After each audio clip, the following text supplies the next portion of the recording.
Nous sommes en ce moment au département dans la phase d'élaboration d'un nouveau schéma départemental de développement touristique pour les années 2017, 2020, 2021.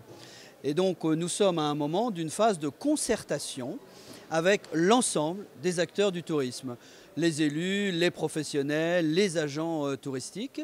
Et ce forum est un moment où nous pouvons recueillir leurs avis, leurs propositions, leurs attentes en matière de développement touristique pour continuer à faire de la Vendée une destination touristique majeure, très attractive, car aucune position n'est définitivement acquise.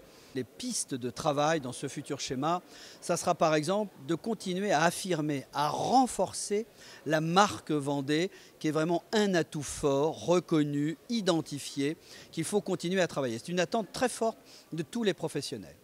Il faut aussi savoir travailler les outils numériques, le digital, car il faut respirer l'air de ses clients. Et les clients, ils respirent digital, ils respirent numérique, ils préparent leurs vacances, ils réservent leurs vacances et lorsqu'ils sont en vacances, ils continuent à vivre avec le numérique. Il faut être performant sur le plan du numérique, sur le plan de l'offre au sein du numérique, aussi bien pour l'information que pour la réservation. Il faut également aussi savoir travailler à la prospection et de nouvelles clientèles étrangères. Nous avons perdu de la clientèle étrangère et nous avons pourtant un potentiel très fort, notamment en Europe du Nord, de clientèle étrangère à reconquérir. Donc il faut travailler aussi dans ce sens. Il faut également travailler à l'amélioration toujours plus importante. Les professionnels font de gros efforts dans ce sens. Il faut les poursuivre. L'amélioration de l'offre touristique, aussi bien en matière de sites, de loisirs, que de restauration ou d'hébergement. Améliorer l'offre, savoir la diversifier et l'adapter le mieux possible aux attentes de nos consommateurs. Voilà quelques-uns des grands défis qui sont devant nous et que le schéma doit définir et pour lesquels il doit mettre en œuvre des actions concrètes. Le premier atout de la Vendée, d'abord, c'est d'être une marque.